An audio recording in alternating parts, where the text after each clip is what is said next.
berada, semoga dengan semua sehat walafiat, dan kita berdua hadir kali ini dalam bincang-bincang persoalan yang tengah hangat dialami oleh Bapak Ibu, terutamanya yang memiliki anak yang akan memasuki SMP dan SMA.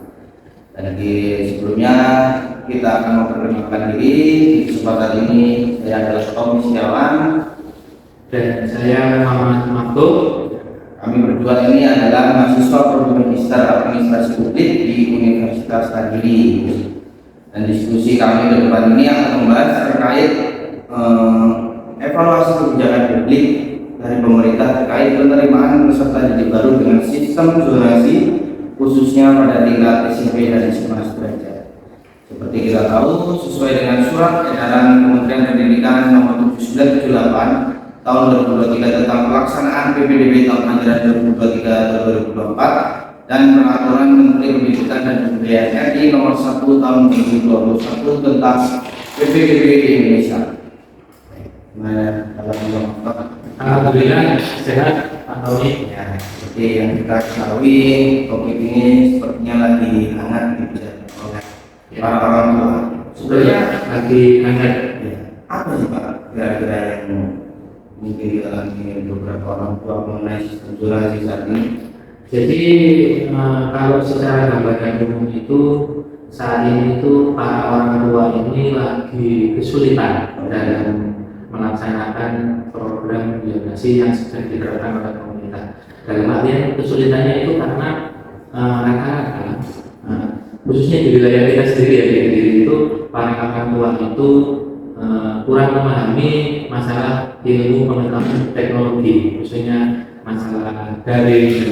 Karena kita kan untuk sistem zonasi ini full daring, dari mulai dari proses verifikasi, terus pengambilan PIN dan lain-lain, nanti pendaftarannya, menitik lokasi rumah calon siswa atau calon murid dan lain-lain untuk dimasukkan di sistem website pendaftaran zonasi yang disediakan oleh Kementerian Pendidikan atau pemerintah. Gitu Mas. Pendaftarannya seperti itu. Dalam sistem daring itu sebenarnya untuk memajukan sistem pendidikan kita. Iya betul. Iya betul. Cuman kendalanya saat ini itu kan kadang-kadang itu anak-anak itu ada yang mampu, cuman orang tua kan harus ikut terlibat. Ya, betul. Jadi nanti di situ ada permasalahan di situ. Biasanya anak yang sekolah orang tuanya ya betul. Makanya terkadang kesulitannya di situ, mensinkronkan antara kebutuhan anak dan kemampuan dari orang tua untuk melakukan pendaftaran di sistem zonasi.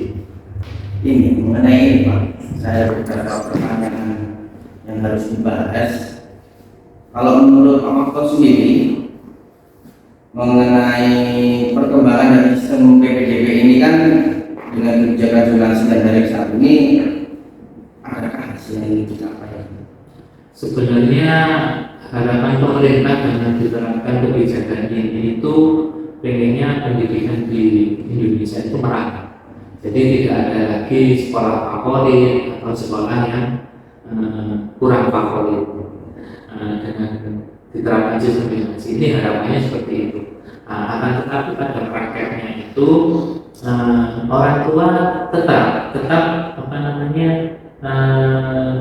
mencari sekolah yang dulunya itu sekolah favorit. Jadi misalnya kayak di Kediri itu sekolah favoritnya adalah sekolah-sekolah yang ada di kota. Jadi mereka yang tinggal di kabupaten itu akhirnya hanya mendapatkan kesempatan yang kecil untuk sekolah di kota karena pagu yang disediakan oleh sekolah itu terbatas, ada persentasenya ya nanti ya. Itu tetapi mereka secara jarak dari sekolah kota itu agak jauh. Sedangkan sebagian atau lokasi-lokasi sekolah di Kabupaten Kediri itu belum merata. Jadi masih belum mengcover kebutuhan untuk peserta didik di tingkat Kalau kita sedikit mengenal atau nostalgia zaman dulu, kita juga punya teman yang jauh-jauh. Iya betul. Kita kalau misalnya dulu dari sekolah kota itu ada teman yang dari beberapa diri, Iya. mengaku, Iya, betul. karena mereka semua punya keinginan untuk sekolah Di sekolah favorit. Iya, betul. Untuk sebenarnya dengan penerapan kebijakan tersebut, bagaimana sih Pak pemerataan pendidikan yang dari Oke,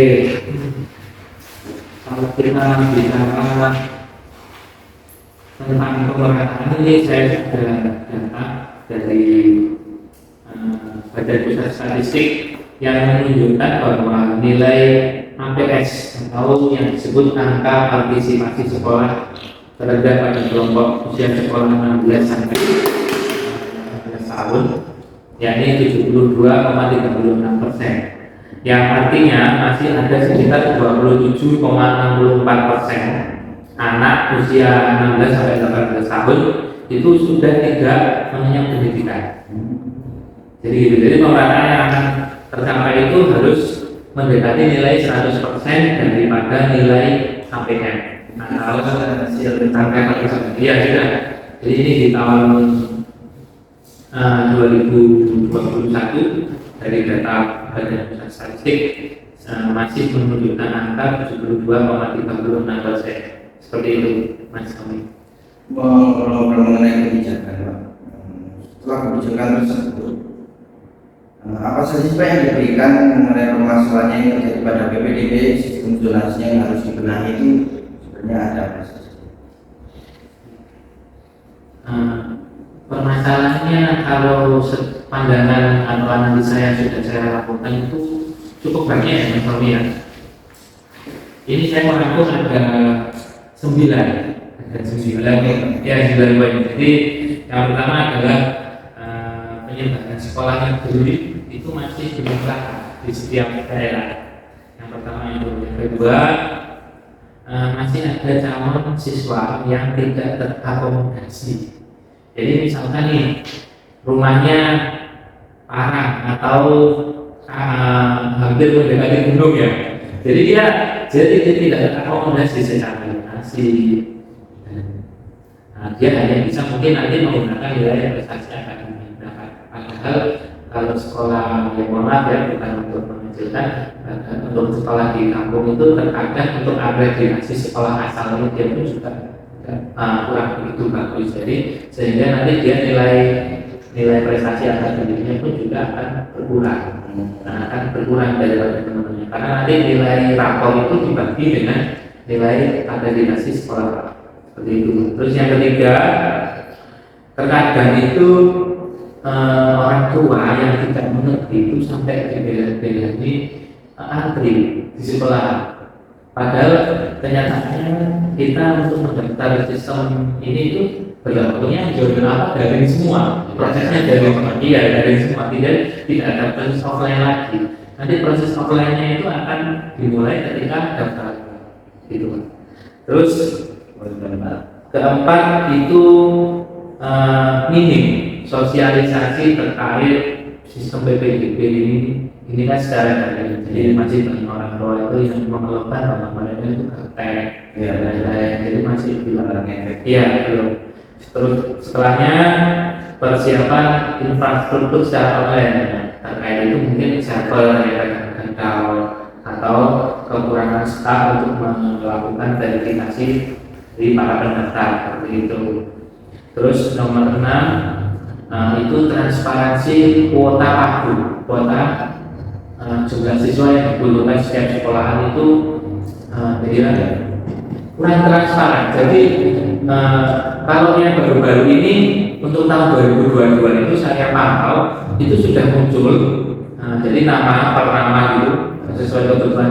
Cuman kadang-kadang kita itu tidak bisa mengetahui pasti kebutuhan sekolah itu, misalkan untuk tahapan zonasinya misalkan untuk jurusan A hanya 10 ya, hanya 10 siswa, tapi di situ hanya tertera secara umum. Jadi nanti tiba-tiba ada pergeseran.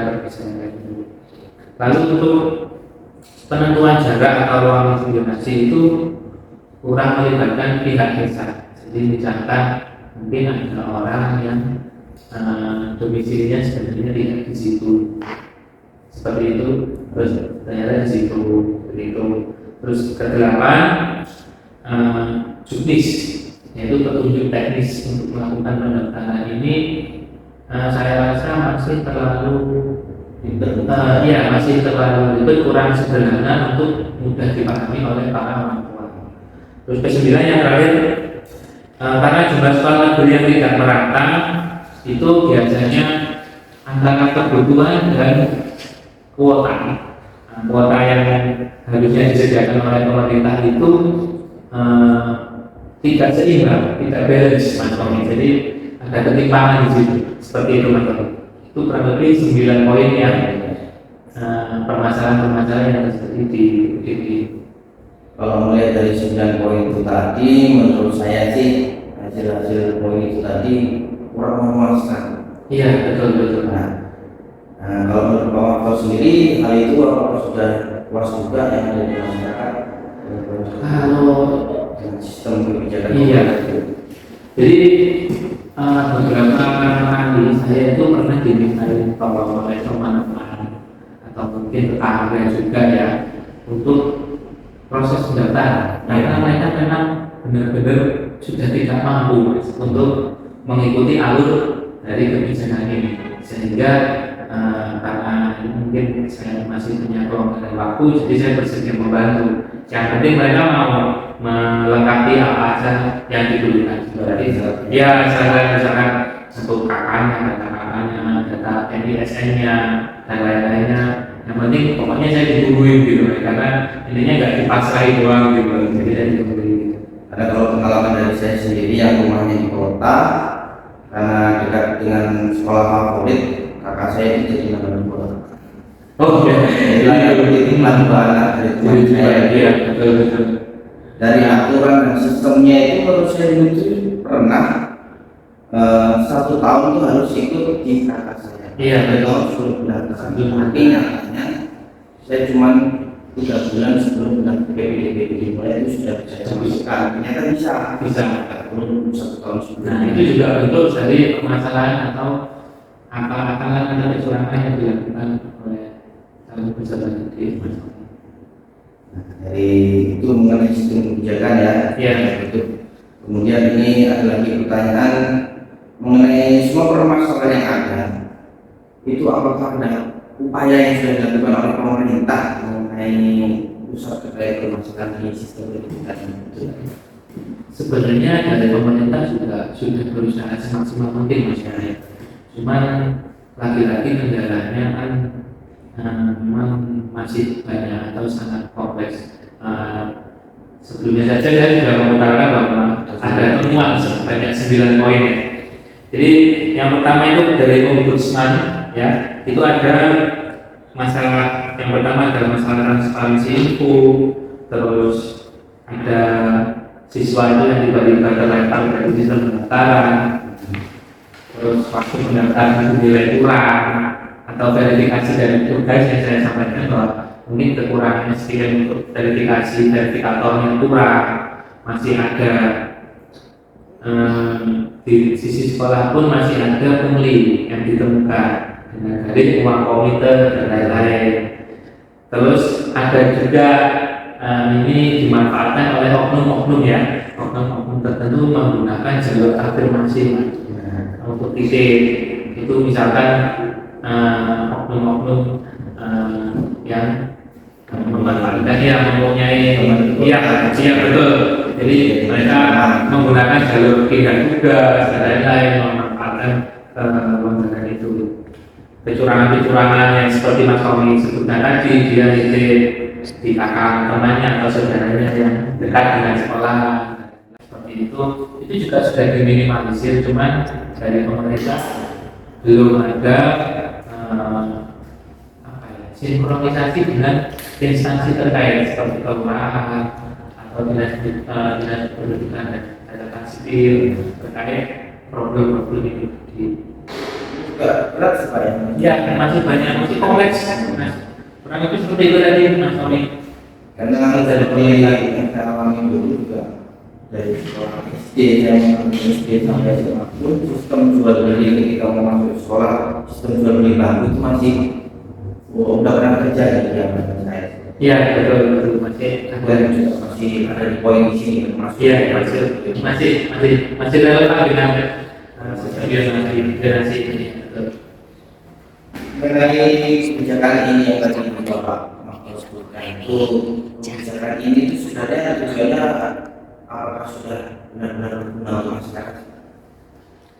Sebenarnya dengan tujuan awal untuk pemetaan pendidikan itu sebenarnya memang sudah intinya sudah memenuhi kebutuhan masyarakat untuk pemerataan. Jadi tidak ada lagi sekolah favorit, sekolah non favorit, jadi semuanya sekolah itu rata. Jadi tidak ada ketimpangan di situ. Akan tetapi ternyata di lapangan prakteknya itu masih banyak permasalahan yang timbul dari kebijakan ini, sehingga harapannya ke depan itu ada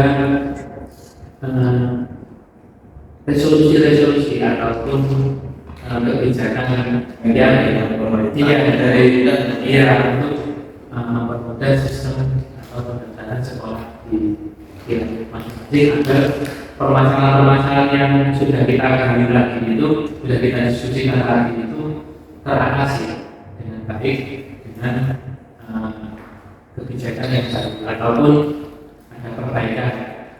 Mungkin para analisis kebijakan dari pemerintah yang ambil kebijakannya itu bisa memahami permasalahan-permasalahan tadi sehingga menemukan solusi-solusi yang atau win-win solution untuk masyarakat yang membutuhkan kebijakan ini, utamanya di saat pendaftaran peserta ketiga. Itu memang Mungkin seharusnya pemerintah atau dinas pendidikan itu langsung memberikan penyuluhan. betul.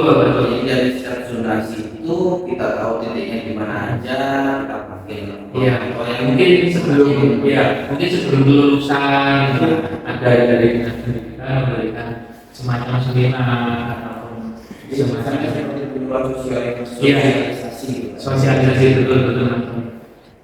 Oke, sobat YouTube, berikut tadi itu adalah bincang-bincang diskusi yang kita sudah obrolkan sangat lama menurut saya. Karena pada kesempatan kali ini semoga dapat memberikan manfaat dan pengetahuan seputar penerimaan peserta didik baru.